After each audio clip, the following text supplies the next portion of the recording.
Record, हाँ ठीक है। So sir, agriculture sector has, always faced many challenges, Correct. and government has always tried to bring development, be it with green revolution or first 5-year plan. Okay. And now the government has brought newly reforms to the agriculture. Fine. First one is the Farmers Produce Trade and Commerce Bill. Okay. This aims at barrier-free trade, and it promotes trade and commerce outside the market of Agriculture Produce Market Committee, and this this will allow farmers to sell their produce outside the APMC, and there will be no taxation charge on them. Earlier, so far, what was it? That whenever a farmer try to sell their produce outside the APMC market. What is the APMC? Sir, APMC is a Agriculture Produce Market Committee. Okay. It's an act. And, yeah, no, it's a committee. Is it committee? But committee is governed by which act? State government. But state government is state government is compared to the act. There some must be acts in place of, otherwise they can't do it. So which act say? I think there is a APMC 2003. Act. Yeah, 2003. Correct. Okay. Yeah. और इसका main objective ये होता है कि वो marketing system में development लाए APMC के। करेक्ट। तो ये एक काम कैसे ये काम कैसे करता है प्रियंका? ये काम कैसे करता है Priyanka? APMC act, how it is working, मतलब कहाँ पे मार्केट है, कहाँ फार्मर्स है, कैसे, हाउ इट इज वर्किंग? मान लो हम फार्मर है, मान लो मैं फार्मर्स हूँ, ओके, ये आपकी मंडी है, ओके, और मंडी चलती है एज पर दी एपीएमसी एक्ट, राइट? मंडी में कौन है हमारे कमीशन एजेंट है, ब्रोकर लो। तो इसका थोड़ा क्या explain, how it works? Sir, APMC market में जैसे आपने बोला कमीशन एजेंट्स होते हैं, वहाँ पे फार्मर अपना प्रोड्यूस लेकर जाता है ताकि वो आगे उनके कमोडिटीज को बेचे वो। करेक्ट। बट फार्मर क्या मजबूर है जाने के लिए इसके पास? सर कह सकते हैं अभी तक, मतलब ये स्टेट हो गया अभी तक, बट आफ्टर, हाँ ये स्टेट है, स्टेट के अंदर तो वो रेस्ट ऑफ द इंडिया नहीं जा सकता। पहले नहीं जा सकता था, अगर वो जाता तो उसको टैक्सेस देने पड़ते थे, एडिशनल टैक्सेस, बट अब ऐसा नहीं है, अब उसको टैक्सेस नहीं देने होंगे। अब इंटरस्टेट और इंट्रास्टेट फ्रीली वो बेच सकता है to whoever it wants, not just to commission agent, किसी को भी। फाइन। और सेकेंड एक्ट है the farmers agreement of price assurance and farm services bill. This bill is related to contract farming. What is contract farming is that there is an agreement is signed between a farmer and with a buyer, and prices are pre-agreed. Okay. हाँ, market में उनके agreement में prices पहले से ही agree कर लिए जाते हैं ताकि जो भी मार्केट में जो भी अनसर्टेनिटीज आ जाए उस पे फार्मर्स पे कोई इफेक्ट ना आए, या उसकी इनकम पे कोई इफेक्ट ना आए। प्रियंका थोड़ा सा और वी हैव टू प्रिसाइज, जो आप प्री एग्रीड प्राइस कह रहे हो, ये एज पर दी एएमसी से पहले की बात हो रही है, जो नया एक्ट उसके अकॉर्डिंग हो रहा है प्री एग्रीड? ये प्री एग्रीड प्राइस क्या है? मान लो हमने कहा कि 18 रुपए प्राइस होगा पर केजी गेहूं या वीट, तो ये कौन कहता है प्री एग्रीड? ये एपीएमसी एक्ट के अकॉर्डिंग है या फिर जो गवर्नमेंट नया बिल लेके आई उसके अंदर है, नया एक्ट क्या है? सर, जो गवर्नमेंट जो नया एक्ट लेके आई है उसके बेसिस पे कॉन्ट्रैक्ट फार्मिंग पहले भी था ऐसा, लेकिन वो थोड़ा वो लीगलाइज फ्रेमवर्क में नहीं था, अब वो लीगलाइज फ्रेमवर्क में आ गया है। Okay, that's a fine, that's a very very very good point. Okay, तो ये प्री एग्रीड प्राइस कौन करेगा, बायर्स और फार्मर्स के बीच में? फार्मर जिसको भी बेचेगा उनके बीच में एग्रीमेंट हो सकती है अगर फार्मर चाहे। Fine, good, okay. हाँ, और यहाँ पे सर इस कॉन्ट्रैक्ट फार्मिंग में एक वर्कफोर्स भी आती है जो होती है मार्केट एनालिस्ट की, जो एनालिस्ट करते हैं कि फ्यूचर ट्रेंड्स और डिमांड एंड सप्लाई। ओके जिससे फार्मर्स को हेल्प मिलते है कि वो अपने प्रोडक्शन अकॉर्डिंगली करे, अपने जो भी उन्होंने प्रोड्यूस किया उनके प्राइस अकॉर्डिंगली सेट करें। ओके ओके ओके हाँ ठीक है, गो अहेड। हाँ, तो अब क्वेश्चन ये आता है कि कौन और क्यों प्रोटेस्ट हो रहे हैं। हाँ, So there are क्यों two हुए? sets of people. Yeah, there are two sets of people who are protesting against it. One is farmers and the other is commission agents. Farmers इसलिए एक मिनट प्रियंका, एक second. अगर मान लो हमारा yes bill है, sir. अगर हम समझे हमारा ये बिल है, okay, what is the bill, मतलब what is the act basically. तो इसमें उसने क्या क्या किया है, क्या खत्म किया है? एक तो उसने एपीएमसी का एक्ट को खत्म कर दिया है, AP sorry agriculture APMC act को उन्होंने अबॉलिश कर दिया है। ओके, ये खत्म हो गया, ओके, अबॉलिश हो गया ये एक्ट। और फार्मर जो है फ्री है, farmers are free to sell their product, okay, their output, okay, across the anywhere, okay, anywhere in fact, okay। और कोई इसमें और कोई आया?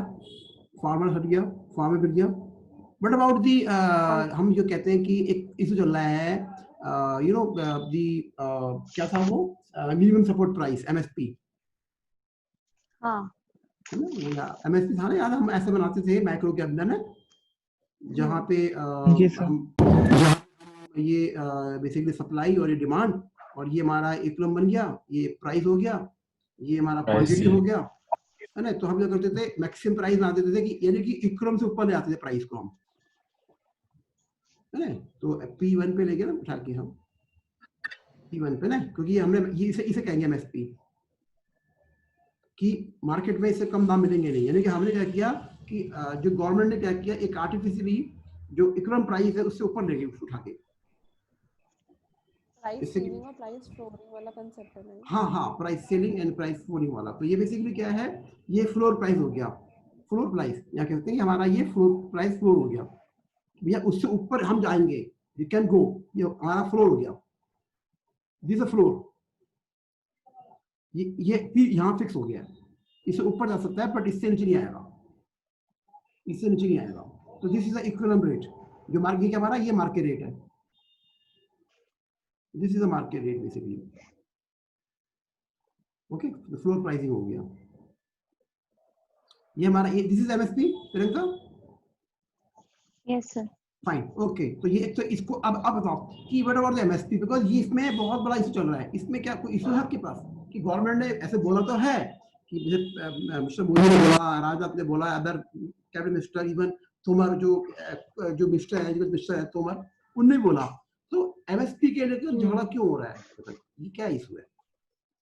Sir, MSP has nothing to do with these both acts, and it's just that farmers are being misled by the people. By the people, and by the political party opposition. Yeah, we can say with by opposition parties also, and with like commission agents also are misleading them. So how they are misleading to the farmers? I mean, can you give me some precedents? क्योंकि sir farmers के पास इतनी knowledge नहीं होती, नहीं, वो कह रहे हैं कि एजुकेटेड नहीं होते तो इजीली वो मिसलीड हो जाते। हाँ, नहीं, वो कह रहे हैं कि ठीक है, मतलब एमएसपी हटा दी, वो कह रहे हैं, लेकिन गवर्नमेंट के लिए एमएसपी नहीं हटाई है। तो ये कंफ्यूजन अभी तक क्लियर नहीं हुआ, क्या एक्ट में ये एक्सप्लिसिटली कहा गया है, नहीं कहा गया है, ये दिक्कत है क्या? क्योंकि नॉर्मली एक्ट में एमएसपी, हाँ हाँ बोलो बोलो। एक्ट में एमएसपी के बारे में कोई भी डिस्कशन नहीं किया गया है। एमएसपी पहले भी थी, अभी भी है और वो रहेगी। ओके। यहाँ पे हमारी जो रूलिंग गवर्नमेंट है उसकी एक एक्स्ट्रा ड्यूटी बन जाती है कि वो फार्मर्स को एश्योर करे कि एमएसपी अभी भी है। Correct, they doing, in fact they are doing. एक पता क्या है, देखो मैं जहाँ तक है ना, एक और चीज है, जैसे अभी क्या होता था, जो एएमसी एक्ट क्या कहता था कि फार्मर का मंडी, या सॉरी यहाँ मंडी पे गया काम करने, सामान बेचने के लिए, तो वहां पे दो रेट है, सपोज मान लो ₹14 एंड ₹18, और ये रुपी जो है ये एमएसपी है। तो क्या होता था कि मार्केट ये है, मार्केट रेट जो चल रहा है मार्केट में, क्योंकि अच्छी फसल होगी तो डिमांड सप्लाई बढ़ गई है। तो वो क्या होता था कि एएमसी एक्ट ये करता था, बाउंड करता था ब्रोकर्स को कि वो ₹18 से ही वो प्राइस को उससे लेगा, किसान से बाउंड था, यानी मार्केट रेट खत्म हो गया, फिर ये एएमसी लेगा। लेकिन जैसे ना कई बार मैंने डिस्कस भी सम अदर पीपल, वो कहते हैं 96% जो है ना farmers as per the AMC and करीब 44%, मतलब 96 तो नहीं होगा, समथिंग 90% और प्लस 10%, सिर्फ only 10% people have a privilege to have a MSP price, और 90% का क्या लेते थे, वही ₹14, क्योंकि they are expert by the, जो तुमने बोला कि उनको नॉलेज नहीं है क्या रेट है क्या नहीं है, तो ये होता था। तो अब यहाँ पे एएमसी एक्ट में साफ कहा गया एक्सप्लिसिटली कि देयर इज एमएसपी, बट इस एक्ट में ऐसा कहा नहीं गया है, क्योंकि यहाँ पे क्या किया गया है, नंबर 1 कि मार्केट प्राइस भी रहेगा, नंबर 2 एमएसपी के बारे में I don't know, and third आपका कि मार्केट रेट में जो आपके हुआ है ना, यानी कि उसके पास क्या है, जो फार्मर्स है वो चाहे तो मंडी बेचे और चाहे वो बाहर बेचे। बाहर में रिलायंस है, फ्रूटी है, पेप्सी है, कोक है, ये भी जो भी फूड प्रोसेसिंग कंपनीज है उनको बेच सकते हैं। तो मतलब आप कह रहे हो कि एमएसपी में ऐसा कुछ कहा नहीं गया है बिल के अंदर, but farmer No, sir, no. Government कह रही कि they will be there, okay fine. Sir वो कमीशन एजेंट से वो इतनी मतलब आसानी से मिसलीड इसलिए हो रहे हैं क्योंकि उनके फार्मर्स का और कमीशन एजेंट का मतलब बहुत ही पुराना रिलेशन है मार्केट्स में, ओके ओके तो वो ओके इजीली उन पे बिलीव कर रहे हैं कि एमएसपी अब नहीं है। Okay fine fine, okay go ahead Priyanka. और sir second group is commission agents, वो इसलिए they are protesting because they doesn't want to lose their grip over farmers and they will lose all of the revenue which was generated from black marketing. Fine, And fine. now the question is how black marketing is being practiced there. Okay. Markets में sir cartelisation होता है। Cartel It's a वही, process of cartel forming मतलब क्या हुआ, cartel means क्या हुआ भाई, बता सकते हो मुझे कोई, व्हाट इज द कार्टेल, आप बताओ मुझे मुस्कान Gupta.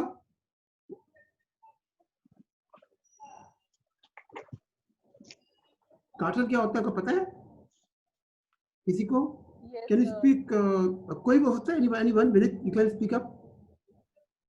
When firms rather than competing, set up one price to sell commodity. Okay, यानी कि फ्यू फर्म्स मेक डेलिबरेटली एक ग्रुप बना लेते हैं और बोलते हैं कि भैया हमारा प्राइस फिक्स हो गया, जैसे रिलायंस, जियो और सब मिलाकर बोली रेट फिक्स कर देंगे, तो कार्टेल हो गया, है ना, यानी कि आपस में एक ग्रुप बना दिया to monopolize the market. Okay okay Priyanka, cartel.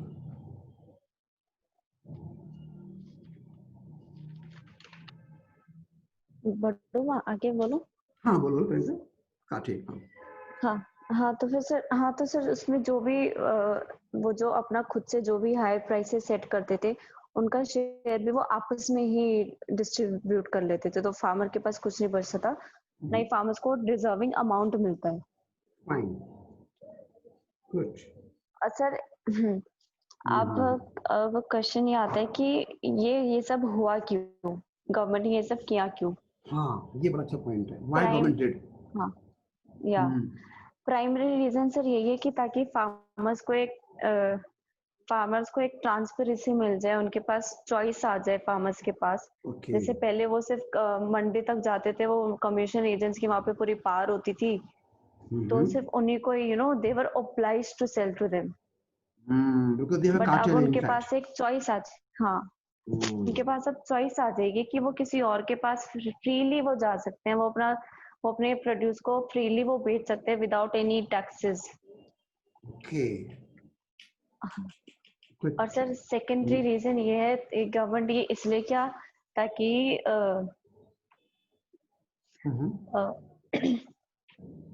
Agriculture sector में भी इन्वेस्टमेंट आए just like any other sector. जैसे जैसे और जैसे मैंने बोला कि फार्मर्स को एक बेटर अपॉर्चुनिटी मिले टू सेल देयर प्रोडक्ट्स, जिससे मार्केट जो होती है वो usually they are out of reach of the farmers. Correct. Which creates a long supply chain of intermediaries, Correct. which are like commission agents, small traders, large traders. So before a product reaches to a consumer, there is already a long marketing channel, which results in higher prices because of increasement of total cost owing to transportation. Correct. There are many people are taking commissions. They raise the cost of the products. Okay, fine. And the other reasons are the taxes are levied at various layers. काफी layers पे taxes लगते हैं, जिनकी वजह से जब तक वो कंज्यूमर के पास आता है वो उनके प्राइसेस हाई हो जाते हैं। जो भी अगर फार्मर कोई भी अपना प्रोड्यूस अगर वो किसी को बेच भी रहा है तो उसको उसका शेयर उसको सिर्फ 32% to 68% ही मिलता है। Okay. Because of this elongated marketing channel. हाँ, तो उनको सिर्फ 32 to 68% ही मिल जाता है। मान लो उसने किसी को एक लाख का सामान बेचा तो बाकी का उसके हाथ में आया, बाकी सारा पैसा बढ़ गया। हाँ। ओके।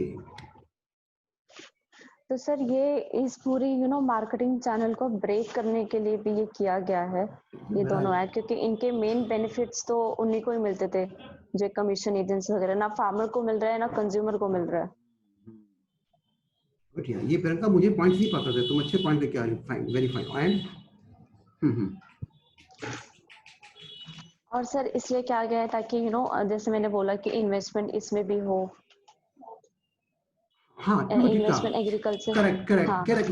ये वाला पार्ट तो ये दो अगर हम देखें यहाँ पे, अगर हम देखें Sushant, can you please note, ये इंक्रीज है हमारे पास और यहाँ पर रिडक्शन ऑफ फूड प्राइस, तो ये क्या करेगा? ज्यादा भी है inflation, CPI, consumer price index. तो there are two part, one is the core and the non core. Okay, there is core and the non core. So what happened here?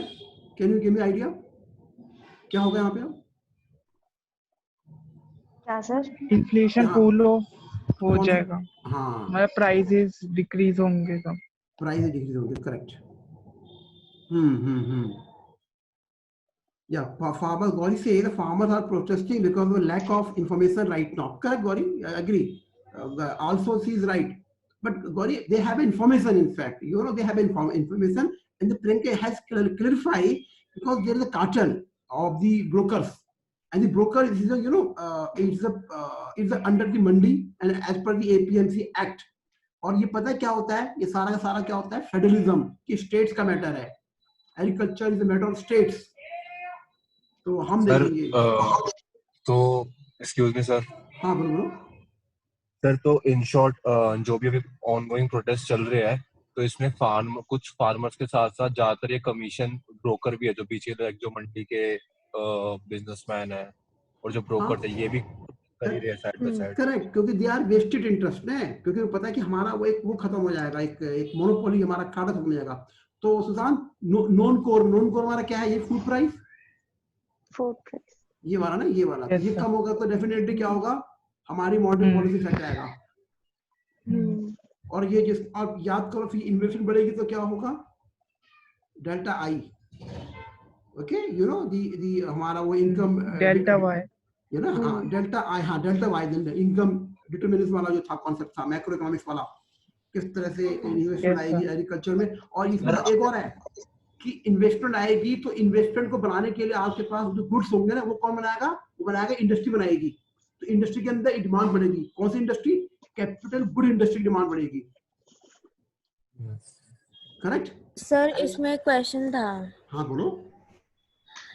Sir जैसे अगर मैं एक फार्मर हूँ और अब मैं दूसरे मार्केट्स में सेल कर सकती हूँ जहाँ पर प्राइस ज्यादा मिल रहे हैं, तो सर ऐसे अगर मैं वहाँ सेल करना प्रेफर करूंगी तो बाकी फार्मर्स भी वहीं सेल करना प्रेफर करेंगे जहाँ प्राइस हाई है, तो इससे सर वहाँ पे जो प्राइस हाई थे वो ऑटोमेटिकली लो आ जाएंगे। तो इसमें प्राइस वॉलेटाइल ज्यादा होंगे अब फूड के, क्योंकि ऐसे मार्केट जो होती हाँ, रहेगी। लेकिन याद करो back to the theory of macroeconomics, अगर सप्लाई बढ़ेगी वहां प्राइस जब ज्यादा हाई होंगे ना, मतलब लो होंगे, तो क्या होगा, फार्म जो फार्मर होगा वो कम प्राइस से बेचना मना कर देगा कि प्राइस तो बहुत कम हो चुके हैं, वहां पे बेचूं।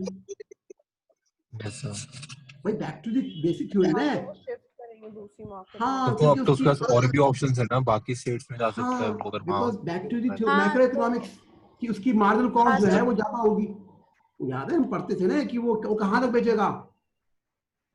सर वो तो मेरे को क्लियर है, लेकिन मेरा क्वेश्चन ये है कि फिर हाँ वो मार्केट, वहां जिस मार्केट में वो प्रेफर कर रहा था, अब वहां तो गिर गए क्योंकि हाँ, बहुत सारे लोग अब आ गए, अब वो फिर दूसरी मार्केट में जाएगा। तो करेक्ट। ऐसे से वॉलेटाइल काफी ज्यादा नहीं होगा, ऊपर नीचे प्राइस, कभी ऊपर कभी नीचे, कभी ऊपर कभी वो तो नीचे। अभी भी होता है, वो तो अभी भी होता है।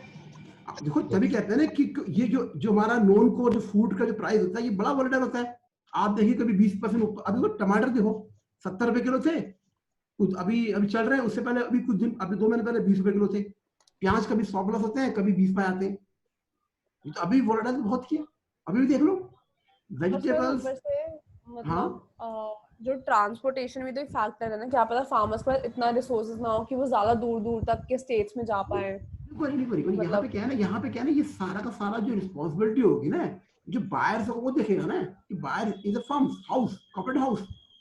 जैसे पेप्सी है, कोकोला है, राइस है, फ्रूटी है, ब्रिटानिया अच्छा है, अच्छा ठीक है, फूड ओके मैं प्रोसेसिंग समझ है, गई। वो बोलेगी सारा काम हमारा है, लॉजिस्टिक उनके एंड पे होगा ना। ओके इवन ये होगा तो फार्मर को बोलेंगे हम आपको 2 महीने बाद यहाँ फसल जो होगी, रबी फसल होगी, ये जब जनवरी में कटेगी तो ये फसल हम ले लेंगे, और आपको 5 लाख मिलता था, हम आपको 7 लाख देंगे। तो फार्मर को होगा बेनिफिट, होता है उसे कुछ एडवांस गुड पैसे मिल जाए। प्राइजेस मिलेंगे। हाँ, होता है उसको एडवांस पैसे दे देंगे कंपनी वाले। कि कॉर्पोरेट जो होता है ना, बड़ा हाउस होता है, ये एक मार्केट में बड़ा मिथ है, गलत मिथ है कि कॉर्पोरेट लूटते हैं, ये करते हैं। अरे देखो ना यार, सारा का सारा टैक्स तो कॉर्पोरेट पे कर रहा है, जितनी बड़ी बड़ी जॉब्स है गवर्नमेंट कॉर्पोरेट दे रही है। जो बातें करते हैं और कॉर्पोरेट। सर हाँ वर्किंग कैपिटल प्रॉब्लम भी सॉल्व हो जाएगी, मतलब फार्मर हाँ, की वर्किंग फार्मर्स की या ये आपको सुशांत थोड़ा सा अपने एंड पे एक नए फेज पे ले आना है। फाइन, किस तरह से इसका macro economics and corporate finance पे कैसे इसका असर जी पड़ेगा। सर। यानी कि एक तरह से क्या है कि हमारी जो एक एग्रीकल्चर में इनकम में एक बहुत बड़ा, मोदी ने जो कहते हैं ना कि एक कई सालों से वो चला रहा था, फिजिक्स में क्या बोलते हैं, इंटरेस्ट चला रहा था, उसको उसने ब्रेक कर दिया है, सेटल कर दिया है। आई हैव अ पॉइंट, और हाँ rather say it is a doubt. हाँ, सर मतलब अभी जो ऑनगोइंग सिचुएशन बन रही है ना इसकी, फार्मर्स एक्ट की, सर मतलब जितना हम देख रहे हैं ना, मतलब सोशल मीडिया पे, चाहे वो इंस्टाग्राम प्लेटफॉर्म या फेसबुक प्लेटफॉर्म, सर फिर तो लोगों को ना इस बारे में अभी कुछ पता ही नहीं है, लोग अवेयर ही नहीं है। लोग ना शो इस हिसाब से कर रहे हैं कि फार्मर्स को पूरा पूरा नुकसान है इस चीज में, करेक्ट उनको कुछ फायदा ही नहीं है।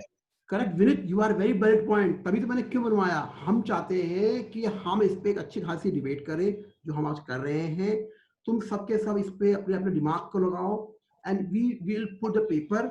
हम उसको मार्केट में हम फैलाएंगे जितना हमारे पास रिसोर्सेज होंगे, कि देखिए ये नहीं है, इसका बेनिफिट ये है।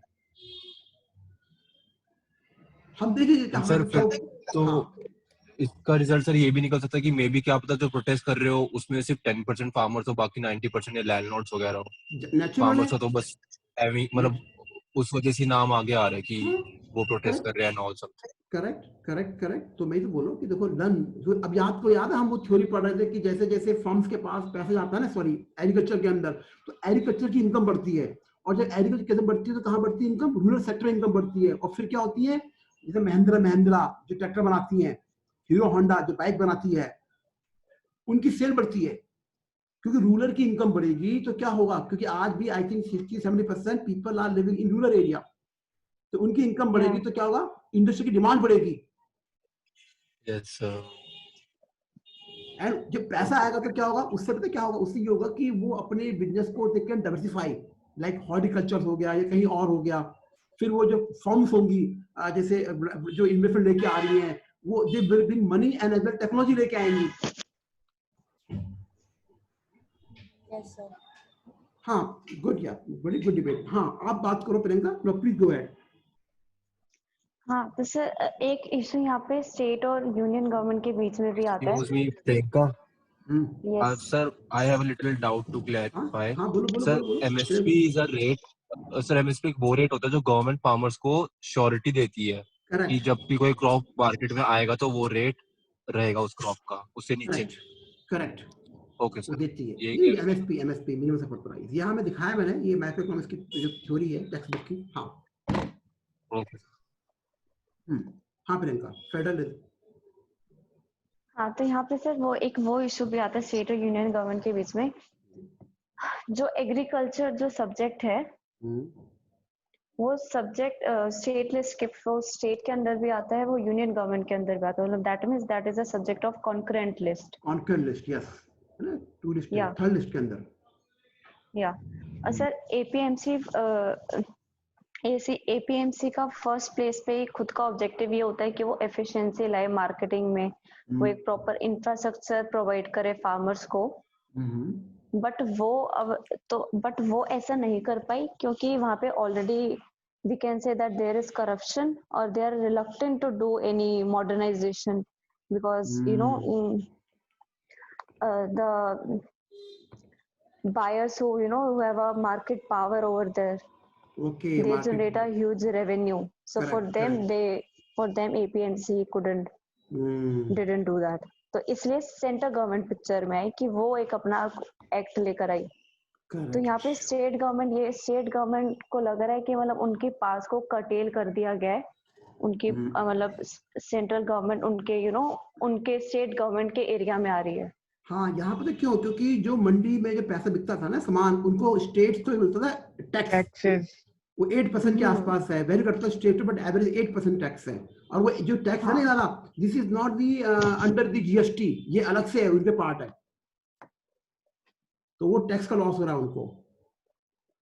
हाँ तो sir I feel this is also baseless issue between state and central government. Okay but यहाँ पे स्टेट्स क्या था ना कि states are losing their revenue, they have objections.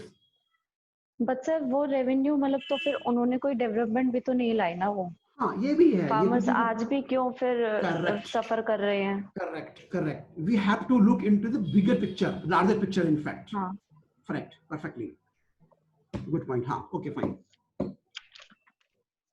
Sir एक पॉइंट आता है इन्वेस्टमेंट इन एग्रीकल्चर सेक्टर कि गवर्नमेंट ये इसलिए लेकर आई ताकि इन्वेस्टमेंट हो एग्रीकल्चर सेक्टर में, फार्मर्स को एक अच्छी ट्रांसपोर्टेशन मिले, उनको सफिशिएंट कैपेसिटी ऑफ स्टोरेज मिले उनको। One second sir. या तो सर जैसे टेक्नोलॉजी में सिर्फ ट्रैक्टर से काउंट नहीं करते, उनमें और भी चीजें, मतलब सिर्फ ट्रैक्टर से सफिशिएंट नहीं है। जैसे कुछ स्टेट्स में जाए कि आंध्र प्रदेश, वहाँ पे ड्रोन्स यूज होते हैं फॉर स्प्रेइंग पर्पसेस। ग्रेट, तो ड्रोन की डिमांड बढ़ेगी। फाइन। हाँ एंड और सर यहाँ पे जैसे बहुत से 1-2 स्टार्टअप्स हैं, जैसे क्रॉपिन एक स्टार्टअप है जो कि रियल टाइम एनालिसिस देती है फार्मर को, वो वहाँ पे उनको इंफॉर्मेशन देती है कि उनको एक रियल टाइम इंफॉर्मेशन देती है कि उनको कब कैसे कितना उनको ग्रो करना है।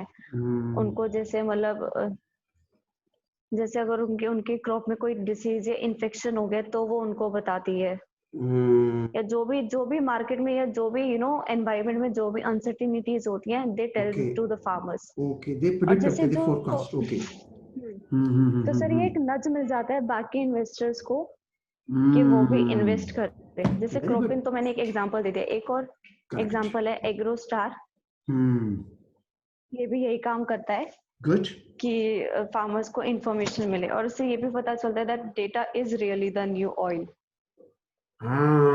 Data is the new oil because this data is the जो कि इन्वायरमेंटल है, फसल कैसी हो रही है, फाइन, वो कितने रेट से फसल कितने रेट से बढ़ रही है, अगर ये लगाते हैं तो फसल कितनी, correct data is oil. Okay perfect. और सर यहाँ पे सिर्फ फार्मर्स की नहीं कि इन्वेस्टमेंट होगी, वो वेयर हाउसेस प्रोवाइड करेंगे फार्मर्स को, सिर्फ वो नहीं है।